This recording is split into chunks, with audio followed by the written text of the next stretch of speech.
not dying? Hey sis, welcome to the Mama Trauma Barbie podcast. I'm your host, Alicia Wagner, and while I'm tough as a mother, sometimes I know we're all out here, tired of needing to be one. Buckle up as we land the mothership and all things motherhood in the real world. Before we move on, I'd like to thank the incredible sponsors who saw an opportunity to support women in their day-to-day journeys by joining together to make this podcast a reality. Thank you, Precision Chiropractic, Jennifer Pansition with Edward Jones, Dutch Maids, the Avalon Foundation, and Chica Creative for believing in better care, better support, and better outcomes for mamas and their families in the real world. The information provided in the podcast is for general informational purposes only and should not be considered a substitute for professional medical, health, or nutritional advice.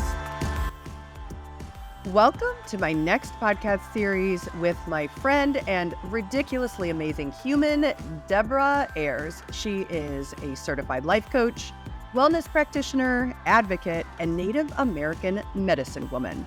Deborah's daughter was diagnosed with a rare metabolic bone disorder as a toddler. And after 10 years of vigilantly advocating for her daughter's health and wellness, she helped her overcome intense psychological, emotional, and physical challenges while beginning a painful injection treatment. Deb and Abby, her daughter, co-founded the Avalon Foundation several months later with the help of their amazing team. Their mission is to help other pediatric rare families successfully begin treatment without all the obstacles. Professionally, Deborah has been a wellness practitioner for over 25 years. She is studied, she is certified, and she is licensed in over a dozen different types of healing body work and energy work, uniquely combining her studies of healing arts, counseling, and mindfulness. Deb shares her expertise and experience to help the patients and families of the Avalon Foundation, as well as private clientele. As an advocate and healer, her mission is to not only help individuals, but to also provide opportunities for society to raise awareness and build bridges of understanding and compassion towards the rare disease community and humanity as a whole. So welcome to the podcast, Deb, because you and I, sis, we share a big old mission in that, don't we?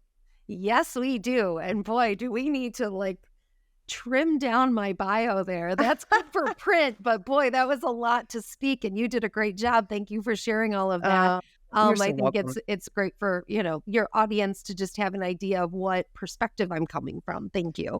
Girl, you got 25 years into this as a practitioner and as a parent going through this. And so that is absolutely one of the reasons I wanted you on the podcast. So why don't we just get everyone up to speed, right? Take us back. And I know today we're going to go over your career, being a mom to a child who has had some health challenges, how you turned that into something that felt really traumatizing at the time and turned it around and became an advocate for other children and their families out there. So just take us back. Start us with where this all began and why you're on the podcast. Well, thank you. Thank you for having me. This is really an honor to be a part of this. I just want to give you some kudos on being so groundbreaking and opening up the door to have these tough conversations. Conversation is the way we move things forward. So I think this is vital work. And I'm really grateful to be here. So there's a point in my life when my daughter was diagnosed that I looked back and realized, oh my goodness, everything I have done in my life, in my adult life, especially professionally, has informed and led me up to this point so I can handle it. And upon diagnosis, that's exactly like my attitude about it. And with her rare disease, there was no treatment, no cure. We had to adjust a few things nutritionally. We had to watch what we were doing vaccine-wise. We had to just be careful, but there were no good answers. And then when she was 10, there was all of a sudden a brand new treatment the FDA approved. We were excited. Her endocrinologist said she is the perfect age with the perfect, effect of everything and symptoms to really benefit from this. So let's jump in. And I thought, great, let's do this. We're so excited. It was an enzyme replacement therapy. And we told our daughter, hey, this is kind of like like Aunt Jamie who has diabetes, like this is going to be an enzyme replacement therapy like insulin. You're going to take a shot every day and this is going to make everything better. And while your skeleton is growing, it's going to get you, out of a wheelchair, able to run and jump, which she had never really been able to do. So through that challenge, she started those injections and lo and behold, they were not like insulin. They were incredibly painful. She described it as hot lava under her skin. She had every adverse reaction to it, and it was way more than I could handle. And so we went through a really challenging time when I was at a loss. And I sat there and thought to myself, gosh, with everything I thought I was prepared with in my life, having studied a lot, the counseling piece, the holistic health piece, the medicine piece, being raised by a nurse, all of these things. And I was still at a loss of how I was going to be able to help my daughter. And I remember my mother-in-law saying to me, you've got to get her compliant with this medicine because it's the difference between you burying your daughter or your daughter burying you. Yeah. And that was like this turning point of like, holy moly, we need help. We need to figure this out. So that led me up to this point of really feeling like, oh my gosh, if I don't know with my background how to do all this, how does anybody else? What kind of help do we need? And, I knew in the psychology world that there was a specialty called life specialists. But the only way to access those life specialists that could help you through the navigating the entire journey with your family and your pediatric patient was really if you were hospitalized. And our rare disease didn't put us in the hospital in order to get these injections. We had to do them at home alone. And it was looking like a standoff. It was looking like, bracing her down and doing this. And Avalon is an extremely intelligent person. But even at 10, her emotional intelligence, she would have a standoff and be able to debate us for 4 hours and try to figure this out. And it was like, how are we going to get through this? So it was really hard for us to wrap our heads around all this. And that was the beginning of our journey. That was really beyond the diagnosis, but the treatment itself, that was a challenge. You bring up a really good point around you were so excited about the advancement in this medication. You thought this was the answer. And so I'm finding out here with a lot of families who have rare disease, you're on this journey for so long. And so this started for Avalon when she was how old? Well, it started when she was 9 months. We knew there were things, she wasn't meeting her milestones. It took until she was 3 to actually find the diagnosis, flying all over the country, seeing different specialists.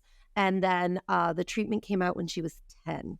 So that was, these were just different points throughout her life. So from ages 3 to, well, actually, until she was about 6, I carried her because she couldn't walk very much. And we didn't have these wonderful, I remember being at the grocery store with her and she was too big to fit into the cart.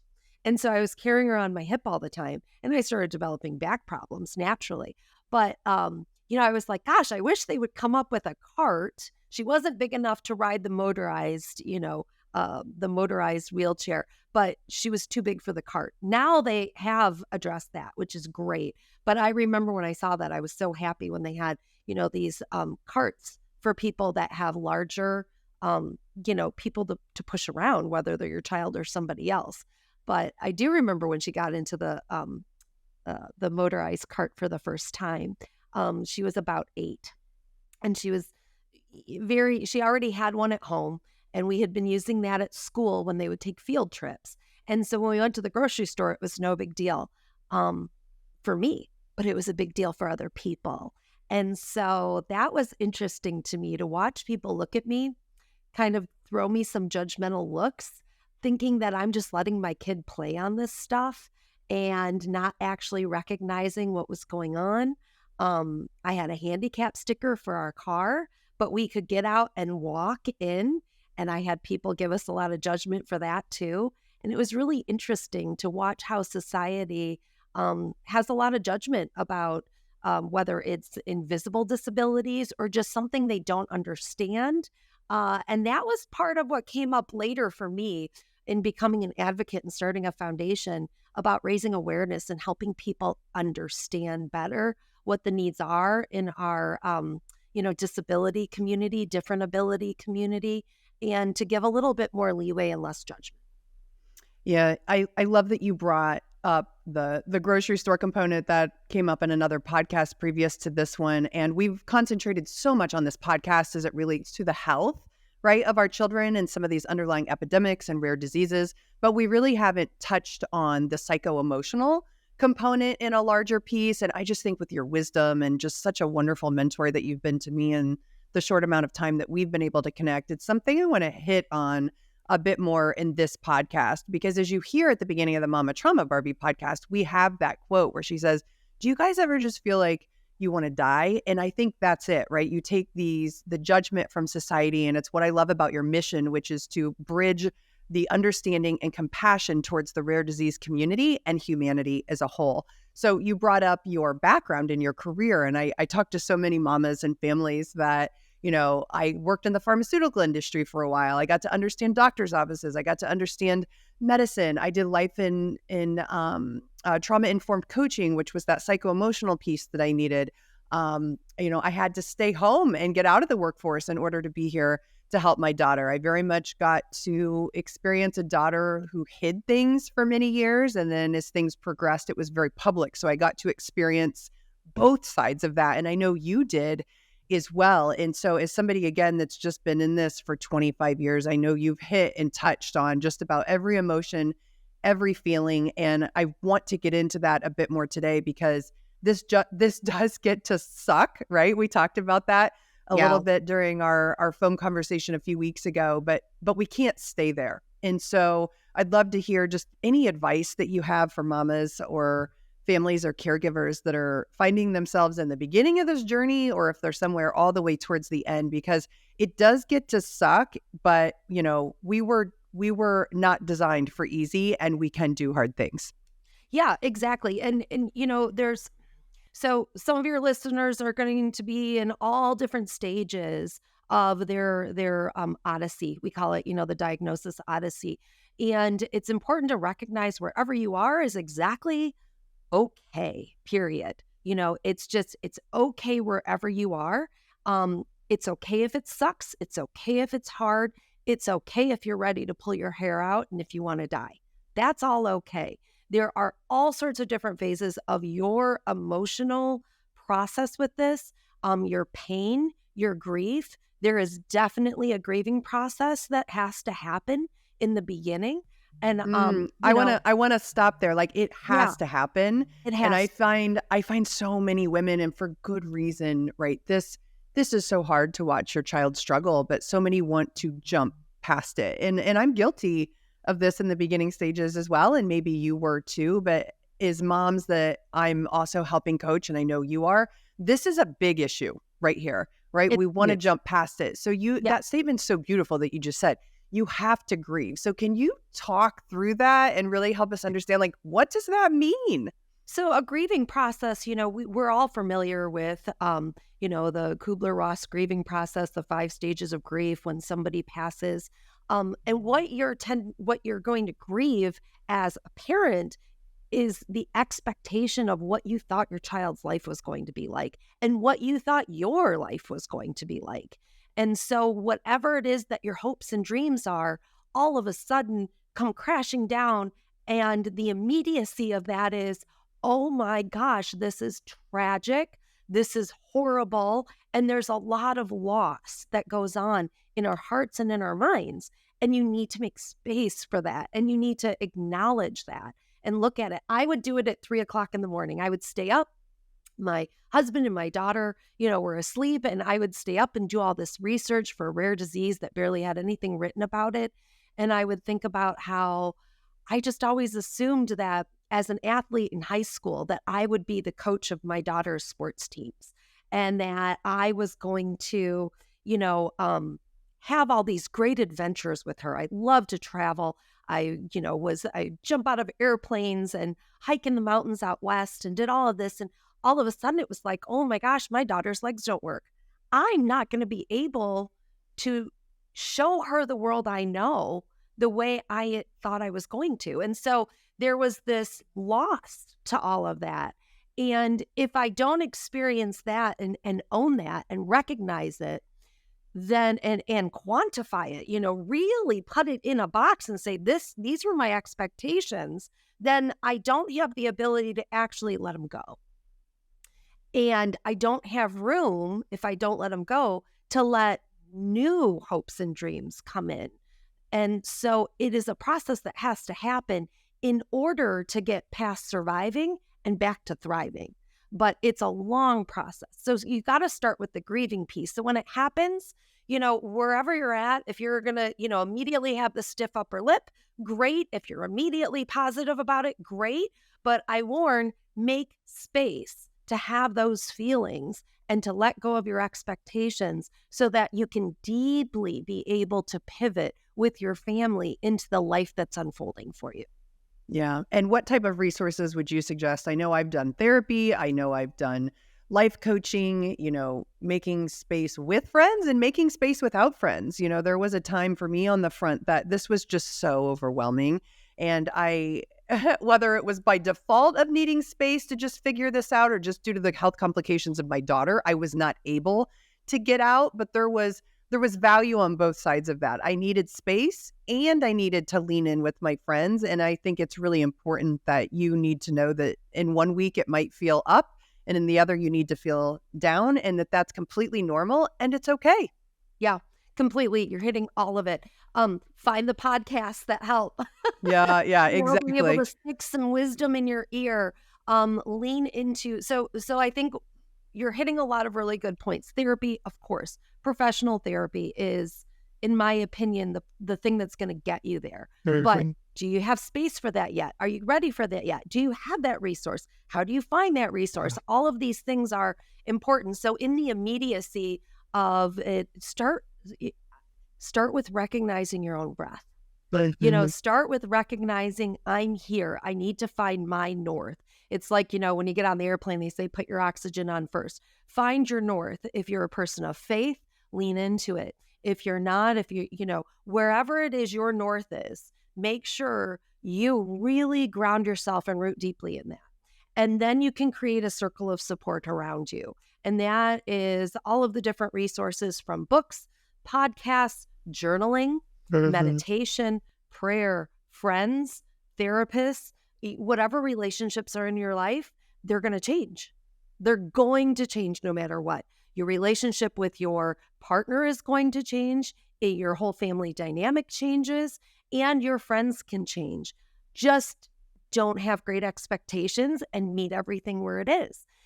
So that piece of being able to recognize what your own needs are and making sure, I love, I'll lean into a lot Mary Beth Crawford, Dr. Mary Beth Crawford, and we'll put a link to one of her podcasts here too, but she's actually a mentor and a dear friend of mine, which I'm so honored about. But she has so much wisdom when it comes to self-care. And she makes this comment about micro moments. Take the micro moments. You don't have to be able to take a spa day and find a sitter. If you can take a micro moment and close your eyes for 10 seconds and connect with your breath, or go on a 10-minute walk when possible, or just take those moments to get up 15 minutes early and pray, whatever it is that helps you center and find your north. Micro moments. 10 micro moments a day can still be better than an hour break because you keep tapping back into that which keeps you centered. I do want to touch on, though, especially on the emotional piece when it comes to building your circle of support around you. Nobody gets it. Okay, so if we go into it with the expectation somebody's going to get it, I'm seeking understanding, this is where you're going to create suffering for yourself sometimes because nobody's going to get it. Nobody is you. Nobody has your background, your circumstances, your fears, your programs, your mental capacity, your emotional health. Nobody else is you. And so when something comes into your life that is very traumatic, like a diagnosis, and really turns everything upside down, nobody's going to get it. So if we're seeking somebody to actually understand us, that's going to be a struggle for us. Don't need somebody to get it, but need people around you who accept it. So the understanding is not nearly as important as the acceptance in this case, because if you have people that simply can accept and love you where you're at, then you get the support you need. They don't have to get it.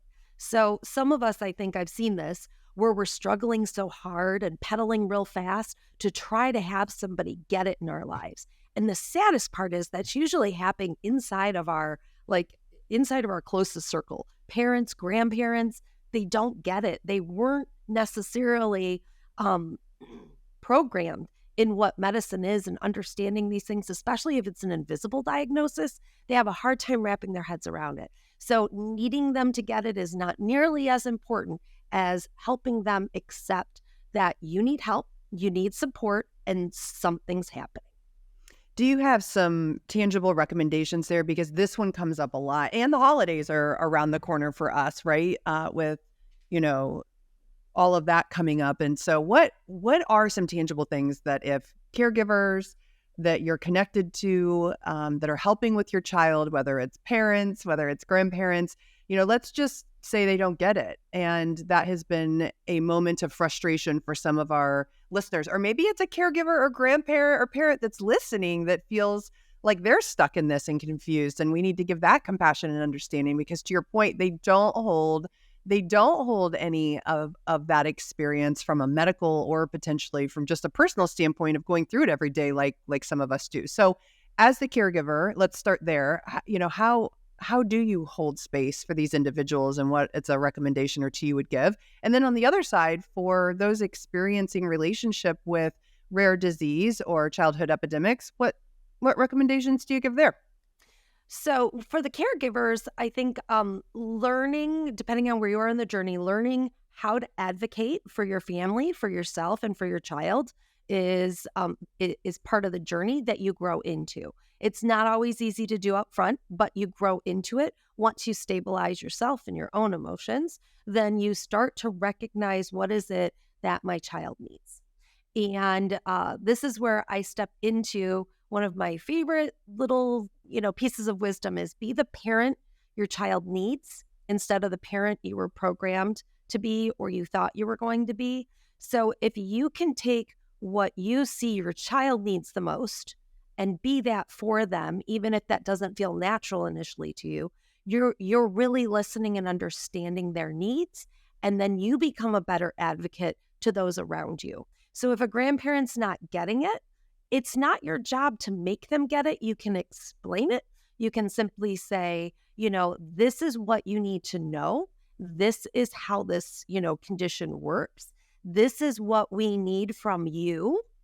And, give that to them and past that. It's not personal if they can wrap their head around it or not. And if they become somebody that you need to keep at a little bit of a distance, then that sometimes happens.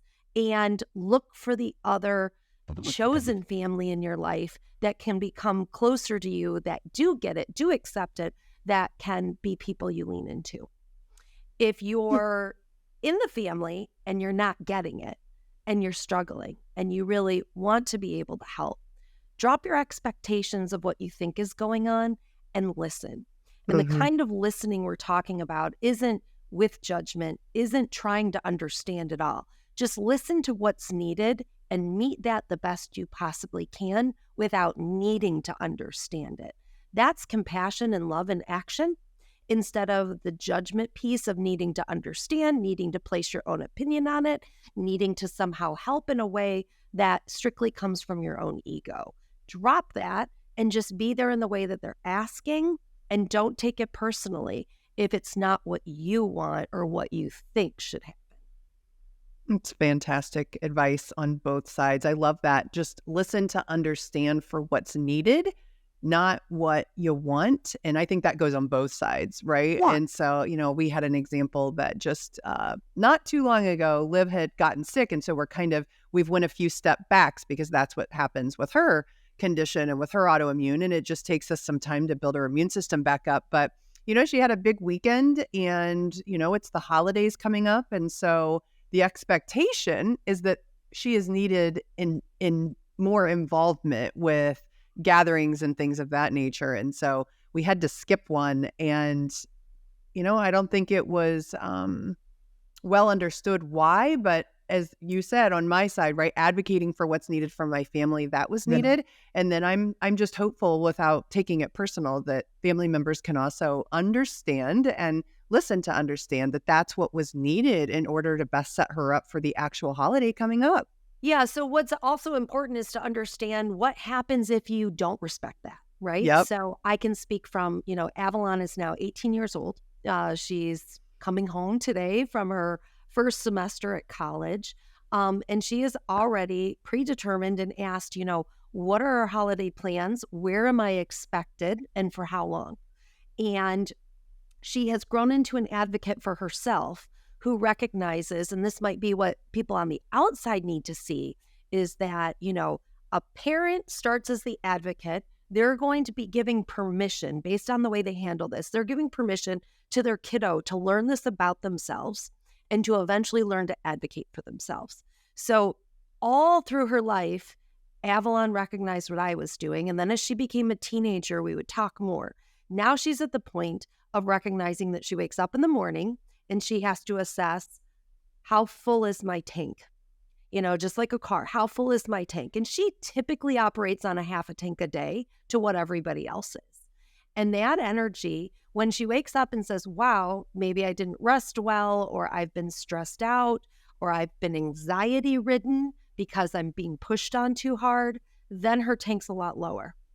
And what she has to do is say, wow, okay, I only have like a quarter tank today. That means I either get to go to my classes or take a shower and wash my hair.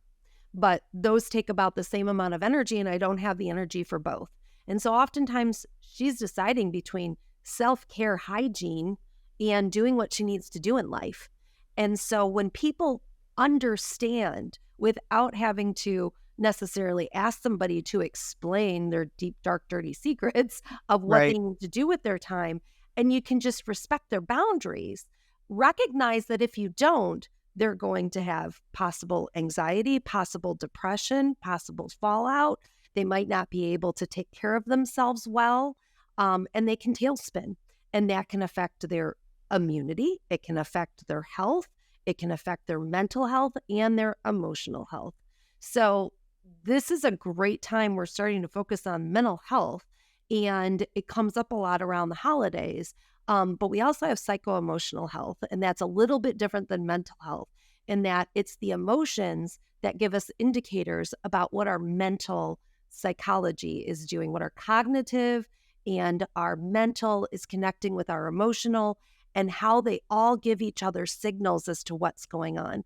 So if you are taking care of your psycho-emotional health, that means you're taking care of the balance of your brain, your body, and your emotions. And your emotions are typically giving you signals as to what's going on with your brain and your body. So paying attention to all of it is the way we communicate with ourselves when we know ourselves that well. So recognize that any child or parent, anybody that has some sort of a condition, has learned a lot about the way they talk to themselves through their emotions and their thoughts and their body. So if somebody's feeling anxious about something, it's going to cause harm if they try to push through that, versus listening to it and deciding, is this something I need to grow through, or is this something I need to yield to? And that's a very different conversation with somebody that is medically, medically affected, as opposed to those of us with better health. That was such a fantastic overview, and I'm so grateful that you went through that. And I want to stay here a second because this is really important for a few reasons. We have so many more kids that do have these psycho-emotional experiences that they're having. And so I bring this up in every podcast, and I'm going to continue to do it because I feel it's that important. But suicide is the second leading cause of death in kids age 10 to 24. And a lot of it really correlates with what you were just talking about. And I know parents want what's best for their kids, but we've also taken what was a couple of generations right before us, and we have a new generation of kids. And there's a complete disconnect in what was your overview of psycho-emotional health, that a lot of these kids have underlying autoimmune, they have rare disease, they have issues going on. And as parents, we've been taught, well, we're just going to push through it. You need to build resilience. You need to have the right mindset. And so I think this is such an important conversation because we have a couple of different things going on, right? We're pushing our children when they're actually needing what it is that you just laid out for us, which was space. That if maybe their cup is only half full, they're actually needing space to refill it and recuperate. But we have so many parents, right? We were taught, keep going, ride this out. You can do it. And a lot of these kids are saying, no, actually, we can't. And the reality is, with what we now know that's going on with a lot of these kids, is they don't have the capacity. And so there is this huge disconnect between their health, their emotional health, their psycho-emotional health. And so you outlining that the way you did, to me, is one of the benefits of this podcast, because, you know, I did have those parents that I was taught to push through, and I've really had to find my way through this with a daughter who's had underlying health issues, because you can push hard and you can just make this worse. And, you know, I'm glad that I found my way through it and found the right algorithm. And it takes time and a lot of grace and a lot of mercy for these parents out here. But I think this is a really important to note in this specific component of the podcast, because it is literally life and death right now for a lot of these kids. It is. And you're touching on incredibly important things that need to be talked about right now. So it's, you know, just vital. It's really vital to so many families and to, you know, to society as a whole, that they actually help reframe the way things are happening. So I love that. And that was part of your mission and vision, right? Understanding and bridging compassion towards the rare disease community. I think reframing is the magic word of the year for 2024. We need to reframe so many things. So thank you for starting there, and please continue. But let's just name the word for 2024 is reframe. It is. We're going to reframe things. When you go through, if you're a parent, going through this journey, okay, you're going to have your own self-discovery. It's not going to be anything you expected. It's going to turn you upside down, shake you by the ankles. But here's the thing. You can handle hard things. It's a matter of reframing your own attitude. And if you start with that, that also helps other people around you reframe. So, you know, some of the attributes you're going to have on this journey is building resilience, but it's to a profound level that is not the way previous generations have thought of it. It's not the no pain, no gain. It's not the push through it. It's the let's listen carefully. It's about living in an uncertainty with grace and with strength. And that is somewhat passive before it's active, because you have to actually reflect, receive before you respond. And there's been way too much reacting, and we need to slow down to respond in order to make this digestible, in order to make this achievable. And that's the message you want to give your kiddo. So, you know, developing that resilience is going to happen regardless. All of us will get that.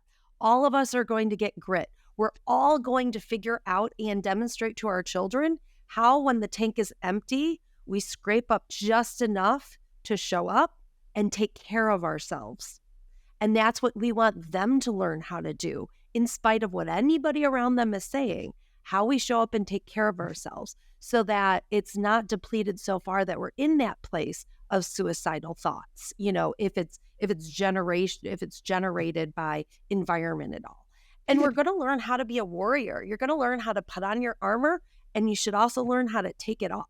You know, so we're giving ourselves permission to be the advocate to our child and the person that our child really needs, in the face of ignorance, in the face of resistance, in the face of the old adages that we have, those attitudes that push too hard.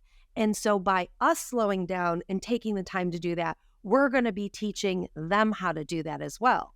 What I love that you touched on, though, is that there is innate wisdom with these upcoming generations, and they're helping to teach us that too. So it's Absolutely. going both directions. And I think it's important for caregivers when you have little ones to recognize how you need to reframe for yourself to teach them, but then also be open because they're teaching us and they're getting that from their environment. And these are very different generations coming up. The ability to listen to oneself in every language that your body speaks, through your thoughts, through your heart, through your body, is essential to knowing how to thrive in life. And I think that we need to encourage our kids to learn the languages of themselves. We can't necessarily translate. They have to figure out the language of their own thoughts, feelings, and body. That's fantastic as well, and just so amazing. And I'm just so grateful for you outlining all of that. It reminds me of a story with Liv. So we had to bring her to homeschool this past year, right? She started having issues when she was very little. You know, it continued to go out, and then we had a few steps back. And so we didn't know at the time, but she ended up getting Lyme disease. And she just fell apart. And so I'll never forget last January when that started to happen. And I mean, this was getting pretty severe. And so John and I, my husband, were talking, and I'm like, she can't attend school. And he was very much on the fence about bringing her home for homeschool. So we have a meeting with her teacher and the principal, and we're sitting in the principal's office. And I'll never forget her talking with my daughter and just saying, Liv, what is it? Like, why can't you continue with school? And her head was hanging down. And this has been like 10 minutes, right, where they're talking, and she had not looked up. And in that moment, she paused and she looked up at her and she looked in her eyes and she said, because it doesn't feel right. And I literally got tears in my eyes. I walked out, she saw a friend and went down the hall, and I looked at my husband, and it goes to your point of them teaching us lessons. And I learned in that moment, I really sat with myself and I said, at what point did that happen for me? And I said it didn't feel right. And it was what we've been talking about. It doesn't matter, tough it up, keep going. And I was just so proud of her in that moment at the time at 9 years old, knowing that it didn't feel right. And we had no answers. I had no idea how this homeschool thing was going to work in the middle of the year. I knew I wasn't going to be able to continue to work right away. I didn't understand the type of curriculum I was going to need for her. It felt all hard, scary, and unknown. But what I knew in that moment, in that specific time frame, was that this was not right for her, and we were going to figure it out. And guess what? We did. But it was so powerful in that moment to know that I don't know what age it was for me, but that moment happened.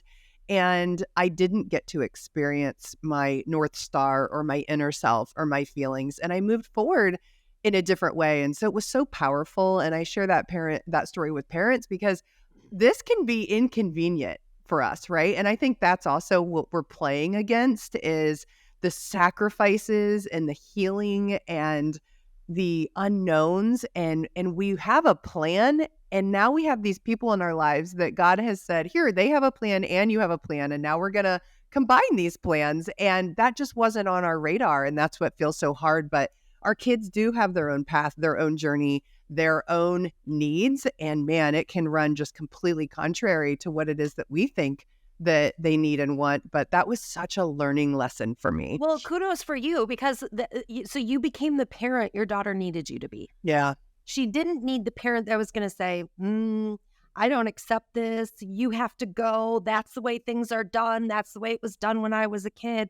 You listened to what she needed, and what she needed was space, to do things differently. And she can thrive because you gave her the ability to pivot.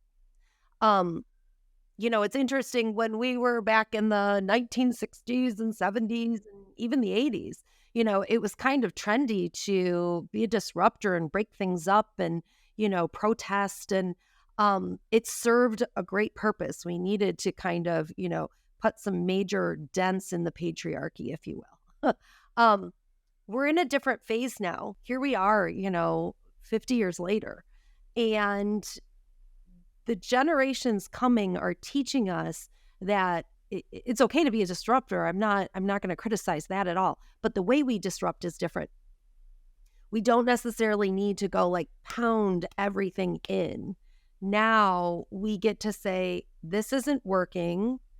Let's pivot and find what does. And so we're looking for solutions and we're looking to demonstrate what works as opposed to pointing out what doesn't. And so I even love that now that as I'm thinking about this with you, this is what your podcast is doing also. You're showing, how do you pivot to what works? What are some other ideas out there? We can sit here and pound away and criticize a lot of things in society, except for the fact that there's balance to all of it. If I was, at one point as a mom, very anti-vax, and then I went and turned and pharma gave my daughter the ability to walk, I had to go through this point where I could balance in my head and hold in my hand very open that everything has a place. The important part is listening to what it is your child needs. Your child may need this traditional thing or may need this alternative thing, and may need both at different times. And so if there's one thing I've learned on the journey as a mother and an advocate, it's listen to what your child needs and be open-minded to it being something other than what your agenda may have been. So I like this idea that that's, again, being the parent your child needs more than what you're programmed to be, and be open to things. I love how the generations are teaching us to pivot to what works and be willing to explore and wonder what could work more than pound down what doesn't work. Does that make sense? It does. And it really, I'm sitting here, it really reminds me of the whole concept of love your neighbor, right? Yeah. And so, it's sometimes we don't get to pick our family. We don't get to pick our neighbors, and we don't get to pick our kids. They show up as they are, and it's meeting them where they're at. And so a lot of times I notice that we go outward, right? And we want to experience life out here. But I really feel the reason that we're, again, being invited with this generation of kids is there's a lot of things that are wrong, and there's a lot of healing. And to your point, what you just said, balance that's needing to happen. And you have to go inward before you can go outward. And so there is a lot in this moment in history at this time. And it's really just boiling everything down to the basics. And it's like, look, how do we meet these people where they're at? How do we love our neighbor and our family well? And then how do we inform new systems? But you said it a minute ago, and it is the whole point of the podcast. These are hard conversations. And so my goal is, whether we all agree or not, or we can agree to disagree, is, listen, we got to get at the table around a lot of this stuff and be able to safely listen to understand so that we can execute some new things moving forward. Whether we're, all exactly on the same page or not, we definitely need to be in the same book and starting to write and inform some new ways forward, because this isn't working. It's not working for our kiddos, and it's not working for where we all can go next. Yeah. And we all have pieces of what does work. Yes. And so this is a place we're all trying to sew together. What are some deep, and here's the thing, what I do doesn't necessarily work for you, and vice versa. And something you do might work for me. But if we don't have the conversations and share different ideas, then we don't, it's really hard to trust a lot of the resources out there right now. I have a hard time trusting the internet, trusting the news, even sometimes trusting medical journals, because you're getting conflicting information in a lot of places. And so what we do know now, marketing is telling us that leaning into, your customer reviews, your friends and family, what the recommendations are, that's the place that we're trusting the most right now. So having these conversations is about opening doors. You don't have to walk through the door I opened, but know that it's there, and it might be something you can try or can share with somebody else. There are so many challenges that come on this journey. As a parent, be prepared. You're going to pull up your big person pants a lot and trudge through what sucks. Period. End of story. Your attitude about it and your expectations of it are going to determine what that experience is about and what your child is going to learn from you in the process. So, a really great example in our personal story was that, it was extremely important that I find schools that were going to be user-friendly and have a positive attitude for my daughter being part-time in a wheelchair and understanding. And we had wonderful schools that did that. But I had to go to the Ability Center, do the research, get recommendations, talk to the schools, and we had this great experience. After Avalon started her medicine, we had an unfortunate situation. I had back surgery, couldn't drive for a little while. We had to pivot and change schools. And the school we went to next never knew my daughter in a wheelchair, only knew her post-wheelchair, but did not understand nor believe the invisible disability that was still there that she was juggling. And so we went through a really, really rough time with doctor's notes and people coming in and talking, et cetera, et cetera. No matter how much we tried to educate that school about her disability, they just simply didn't want to accommodate her. And it was interesting because we had the choice of, do we just stay or fight it and try to, I was taking on the whole, do we just create a path for others, And I had a really, really dear friend say to me, you know what? Why don't you show her what works? And that was the greatest thing. We pivoted. We found a school that wanted to accommodate her. We created her 504, her IEP turned into a 504. I can't recommend that enough for everybody. It has served her well going to college. So get that 504 in place if your child needs it. This hasn't... That's a whole nother podcast, I know. Yeah. I was going to say, though, just in this moment, again, because so many kids are beginning to struggle and it's completely overwhelming our educational systems, public school, private school, all of them, right?